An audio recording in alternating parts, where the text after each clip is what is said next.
Shout out to Coffeezilla.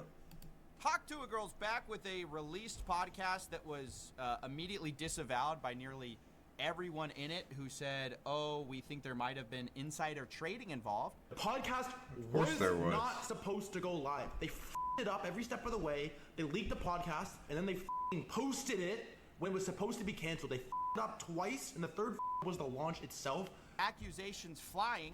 The episode got deleted, but it's still out there in the ether now with everyone nitpicking it apart.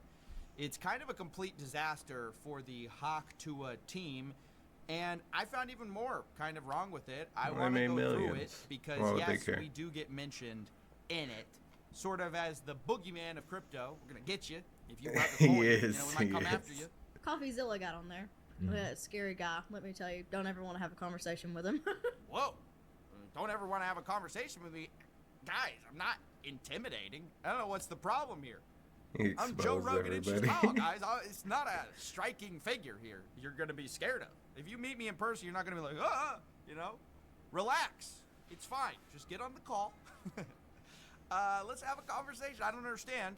And I also thought this was weird because Haley Welch's lawyer invited me on the show. In fact, really, really wanted me on their show and kept telling me how much Haley Welch liked me. Hence the t-shirt, I used to like Coffeezilla until he wouldn't come on my podcast. Then he is, he made merch out of it. It's scary. Watch out. Don't talk about Coffeezilla. He's intimidating. Here's the message I got from her lawyer. Haley would like to have you on as a guest on her podcast. You'd be the first guest since the failed crypto token launch and would get significant amount of views, would be very friendly. This guy must not know me. She really likes you. Wow. That's a bad idea, man. What gives? What happened in only a few weeks? I turned into bad idea for her. The most scary man in the world. Now, I denied it. I said, look, I'm not a fan of what you did with Hawk. I have so many questions. I need details. And then this guy says, I understand your position. I think the more details come to light, you'll understand she was a victim in this. She does care about her fans and others that have lost money tremendously and is cooperating with all authorities as well as Berwick Law Group. This has all been very traumatic for her.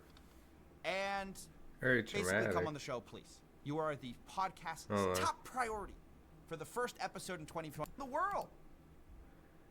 I'm not a fan of what she did with Hawk Tuah coin and think it would be a rehab for her image to appear as if it's cool and we're cordial.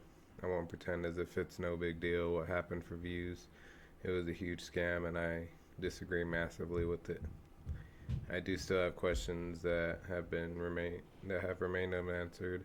So if Haley is a fan, I'd appreciate some real answers as to what happened with Alex Clinton / her. So far, there's been very little transparency as to details.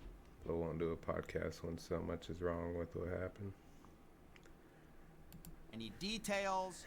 That's a bad idea to bring him on, man. I understand your position. I think the more details come to light, you'll understand she was a victim in this. She does care about her fans and others that have lost money tremendously and is cooperating with all authorities as well as Berwick Law Group. This has all been very traumatic for her. And basically come on the show, please. You are the podcast's top priority for the first episode in 2025, guys. Hey everybody, it's Kay Adams. We have waited all season for this Super Bowl 59. Dun, dun, dun, dun. Yeah. Me, the boogeyman. I was honored, to be honest. I was like, wow. The crypto boogeyman. But, of course, I don't want to rehab someone's image who scammed people. And I really felt that questions had not been answered that should have been answered, such as, what was the agreement with Haley Welch and with Doc Hollywood? Very simple question, right?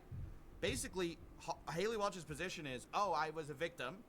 I didn't know what I was doing. I didn't know how much. I was barely going to make money. $125K plus half of 10% of the tokens. That's a lot of money. Let me get that. Deal. I got taken advantage of by these monsters.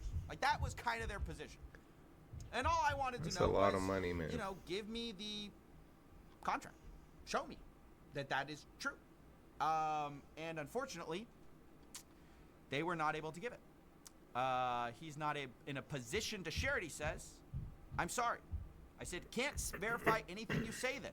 Even what you told me about the 50% split, which I had heard Hawk Tuah Girl was going to make 50% of all the profits.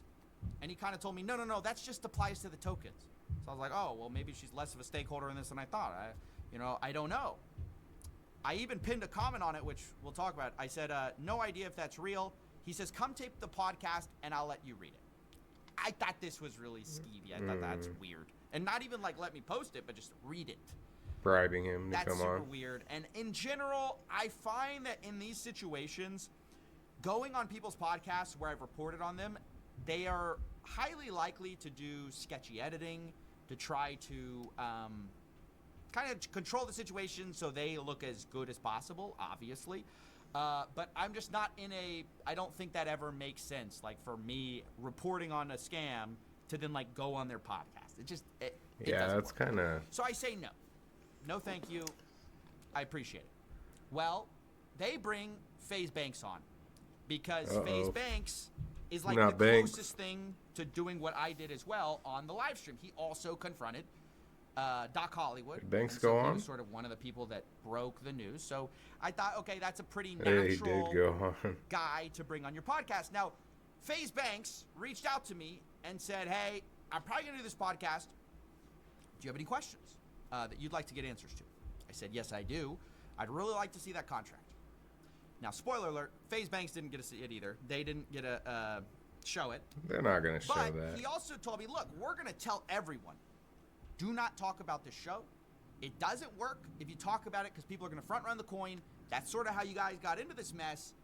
This would be a disaster if you do that. So our only stipulation, these guys are very positive about crypto, much more like they kind of wanted to like rehab her image basically in the crypto space. So it's like a dream get for Haley Welch. Like this is amazing for her.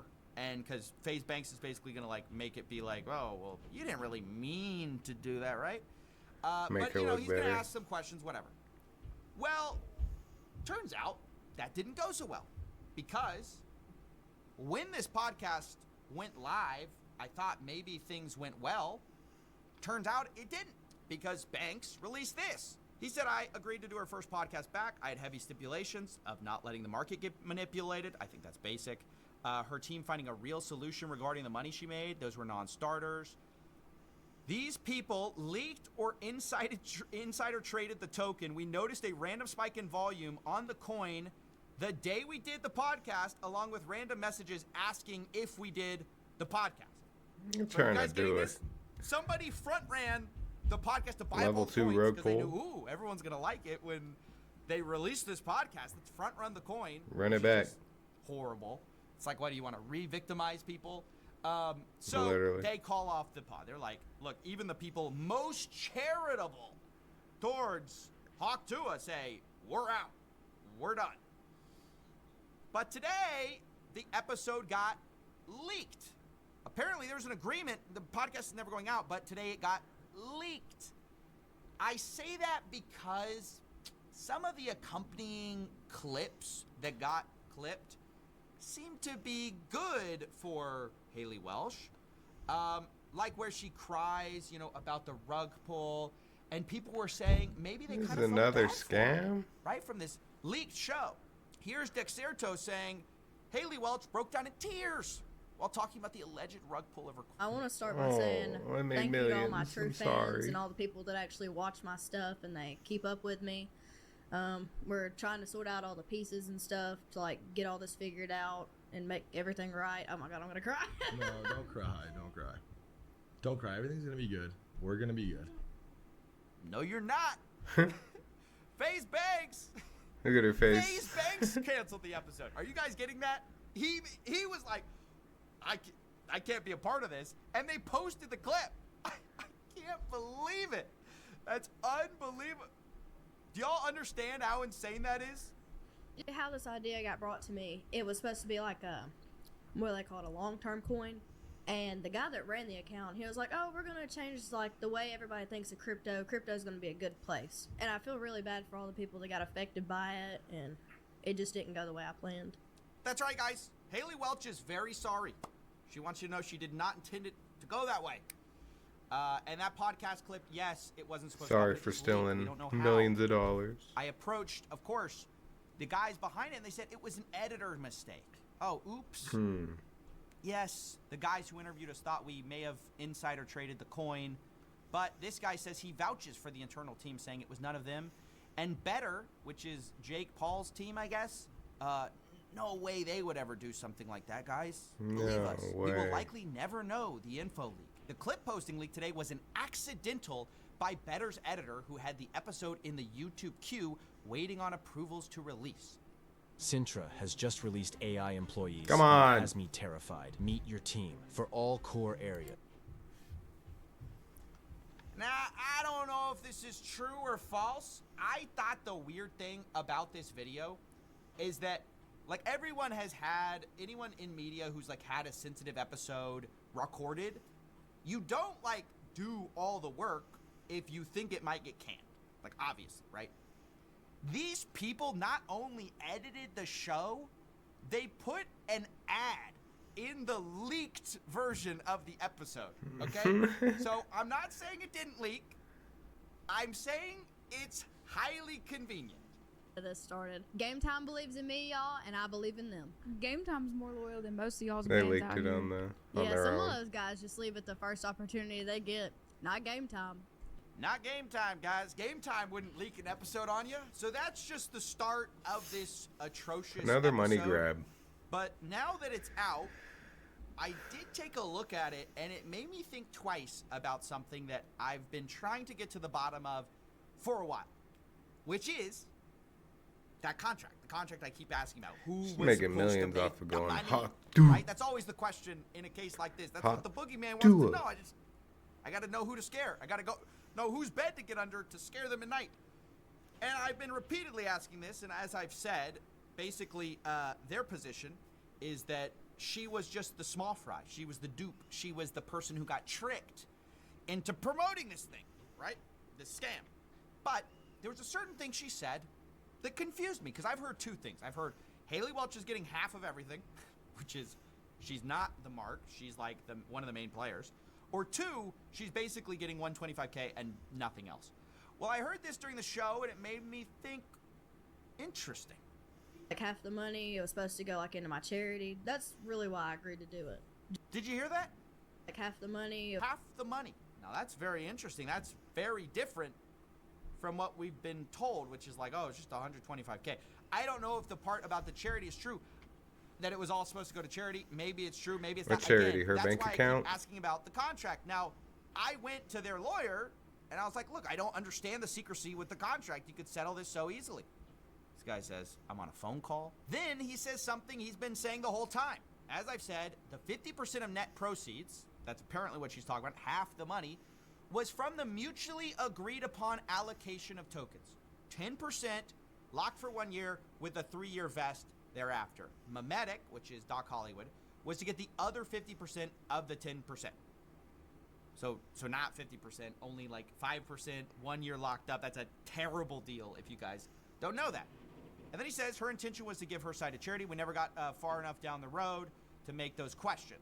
With regard to not sharing the contract, we can't, blah, blah, blah, blah, blah. We're in a legal situation. Now, this is where I finally had to play some of the cards that I had kept close to the chest up till now. See, I've been talking behind the scenes. I've been doing my little digging, right? And I got a The very boogeyman. interesting insider document that a lot of people don't know about. This is from Doc Hollywood himself, which, if you remember, is like the key guy. Here he is saying, we'll do best to make it as simple as possible. The pre-sale raise is 50-50 Project Haley. Fees for market making and LP is split between us and Haley 50-50. Now, that's a very, very different story than I've been told up until this point. It wasn't 50-50 pre-sale. Like, that's millions of dollars pre-sale. The fees were millions of dollars, okay? Or like $1 million. And that's what I say.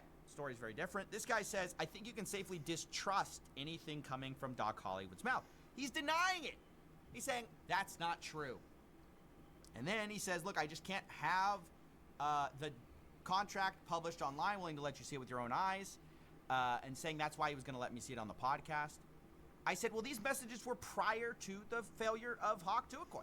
So I don't understand why would Doc lie. Like, this isn't him saying it to cover himself later. It's him, like, talking in a chat with other insiders back then. Brother. What has lasted 5,000 years. So, once again, Christian denies it. He goes, he's not bright. I said, I don't He's understand not your bright. position. Don't Other listen than to not him. trust internal messages from before the launch and trust you who refuses to produce evidence. This guy says, look, I can tell you what I think, but I don't have any way of proving this.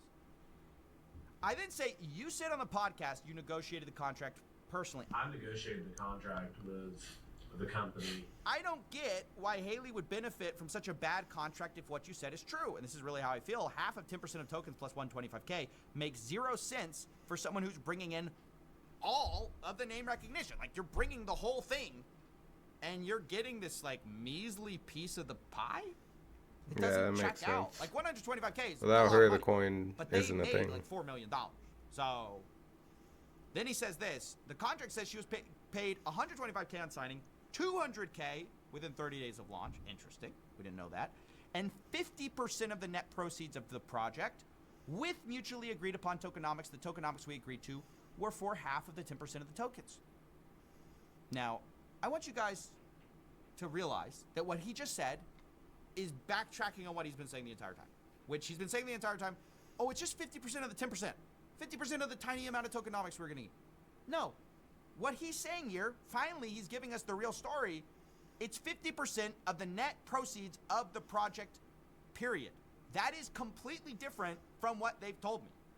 And so I say 50% of the net proceeds does not mean half of 10%. Calling them out. 50% of net proceeds, which is market making, pre-sale. This is like $4 million that they talked about. And I don't know if he's just trying to play dumb here, but he goes, we were told by Memetic that fees and pre-sale funds were going to be used to run the project. Guys, it was $4 million. I'm getting scammed too. $4 Like, million to run a meme coin? Or like 3.9 million? Sorry, it's like 3.9, I think. How are you getting that 50% only applies to 10% of the tokens? I'm baffled. You think they need $3 million to run a meme coin? 3 plus. 3.9 roughly. The dev team, by their own admission, said they had 4 guys. 4 guys do not need to split $4 million. $1 million a pop. Right? And so then they just kind of start doing this weird dance. And it got me like realizing like, yeah, they're just trying to get out of it.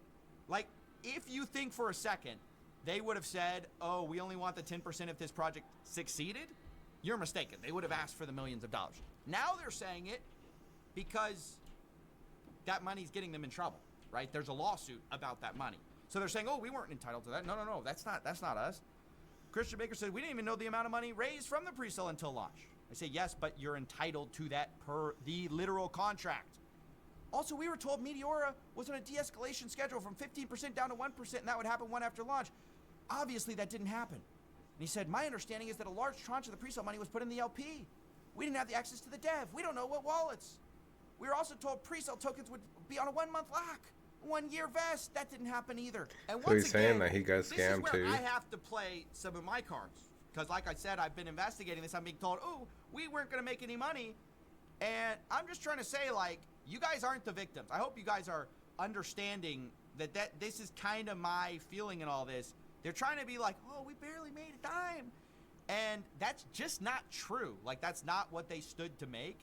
I said, what do you mean? You told me I could disregard what Doc said. Remember, he said, oh, you could disregard it. But y'all literally had a contract for 50% of net proceeds. Doc himself said the project was going to cost a few $100,000. If that's the case, pre-sale $2.8 million, fees $1 million, made almost $4 million. Y'all are contractually owed like $1.6 million. And then I shared another insider text I have from Doc Hollywood. Doc Hollywood. Where he says, what we can do is put a hard number to the side for the project as cost. Like, we spent a few $100,000 on the project already. That money will be paid back to us off top. Then the profit is paid out. If a few $100,000 is what it costs and the profit's paid out, who's the profit entitled to? Haley.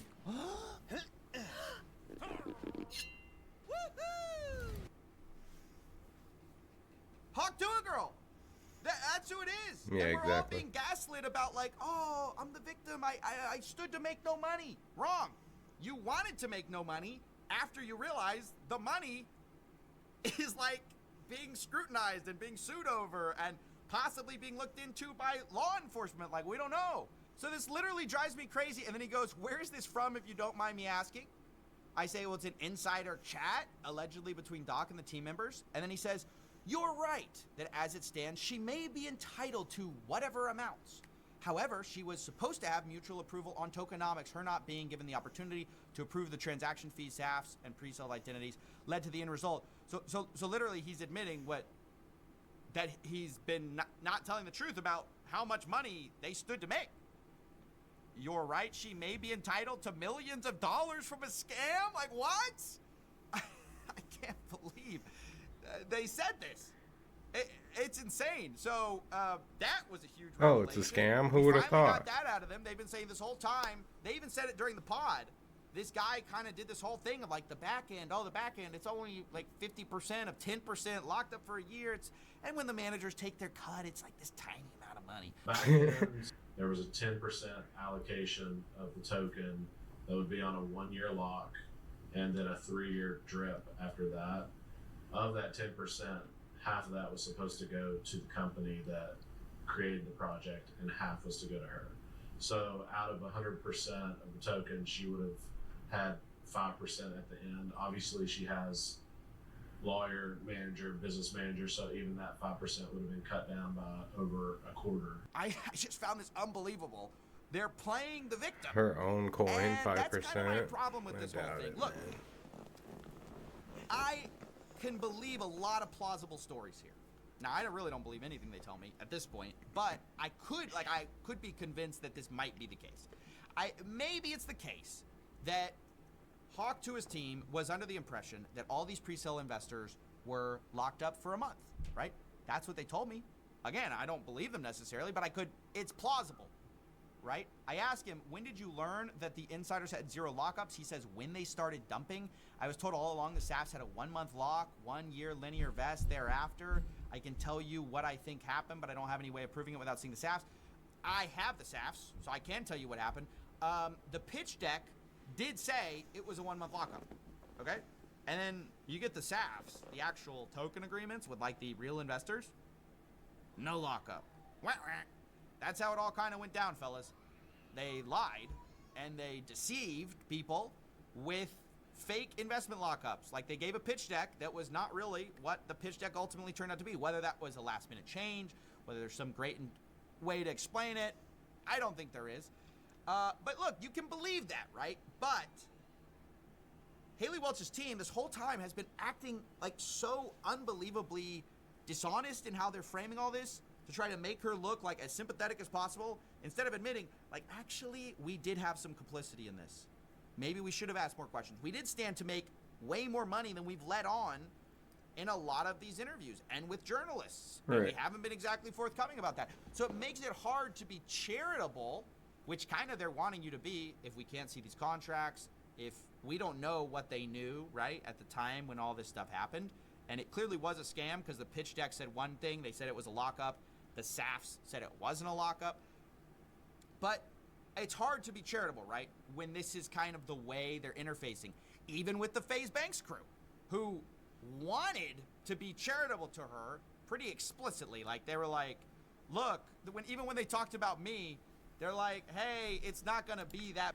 Like, it's like with these cryptos, like, especially hers, when there's a face to it, you can tell it's just like, let me get a money grab, and now she's like, oh shoot, I gotta make sure that's not my only money grab, save face, and that way we can do something in the future, save this podcast, make more money instead of just pumping and dumping and then the world hates us. Let me try to save it and continue my income somehow. It's literally what it is. That bad. We're not going to be like Coffeezilla. Yeah, scary guy. Let me tell you, don't ever want to have a conversation The with him. boogeyman. We're a little more charitable than Coffee. I think Coffee kind of has a little bit of disdain for crypto in general. Us, on the other hand, we live and breathe it every day. We want to see crypto succeed. even those guys who admit that they have like a bias towards being charitable, right? Maybe I have a bias for being scary. The boogeyman. But even they don't want anything to do with her team because her team is leaking stuff, messing up, like all this stuff with supposed insider trading. Again, their team denies it. I got to be clear about that. But clearly somebody was trading on the information, which they shouldn't have, and then leaking the episode as an accident. So, yeah, I just wanted to cover this story, just explain how bad faith they've sort of been throughout this, some of the revelations we've learned since then, and also admit there's plenty we don't know that I hope will be revealed in this lawsuit, which is happening about this coin, fighting for this money, that clearly Haley Welch's team is like, oh, we don't want that anymore. We just want to, we want to say we're not entitled to any of that. And so I do hope in that lawsuit things actually come out and victims get their money back. But yeah, I just wanted to cover this story. Now that the Hawk truth is floating around on the interwebs, I wanted people to get a more clear, holistic picture of what actually happened, both on the screen and behind the scenes. Okay, see ya. Want to make the switch? Yeah, I mean, it's just shout out to Coffee, man. I love this guy. Holding people accountable for scamming people by rug pulling. But like I said, it's just they're trying to save face so that way she can continue her podcast or whatever she wants to do to try to continue her stream of income. But good video, man.